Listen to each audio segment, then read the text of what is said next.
Farms aren't as isolated as they used to be.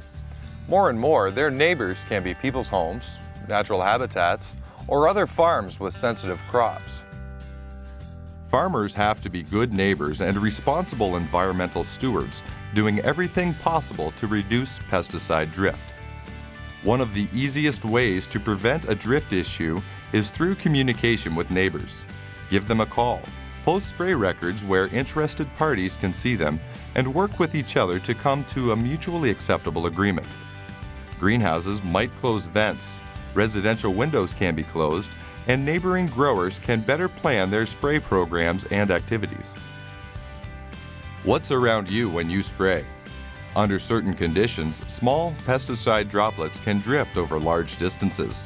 Whether you are spraying or you use custom applicators, consider creating an awareness map that shows the location of anything that might be negatively affected by drift. That's anything from foraging bees and open water to residential areas or other farming operations. Make sure the person spraying knows where these areas are and can plan accordingly. Perhaps the easiest drift-reducing modification is changing nozzles. There are lots of choices, but they're not created equal.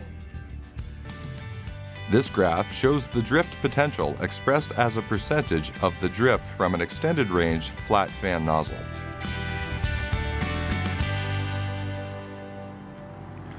This sprayer will produce fine droplets under high-powered lights to show you what you can't see during the day.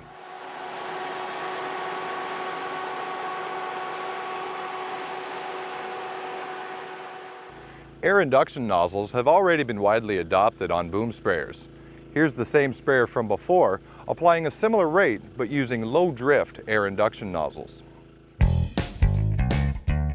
Air induction nozzles don't eliminate drift or permit applicators to spray in poor conditions, but as you can see, they reduce drift significantly.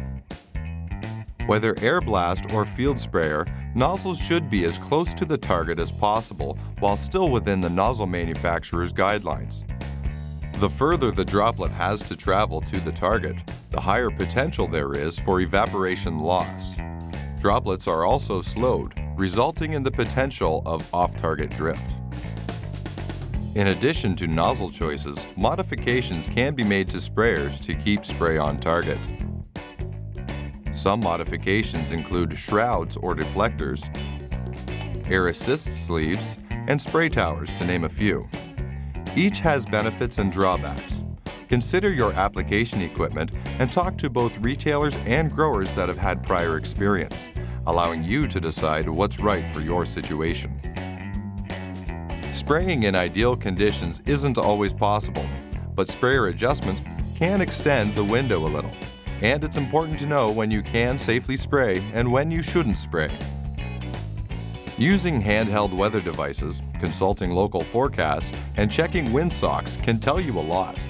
If the predominant wind is blowing in the direction of a nearby sensitive habitat, if it's too hot or dry, or if there's the possibility of a temperature inversion, don't spray. Be aware of the weather and how it changes throughout the spray day. Remember, drift can happen long after you're done spraying. Cultural practices can also help reduce the impact of drift. Hedgerows like this are essentially spray filters. Other practices include observing buffer or no spray zones, which are listed on the product label and can often be reduced using Health Canada's web-based drift calculator.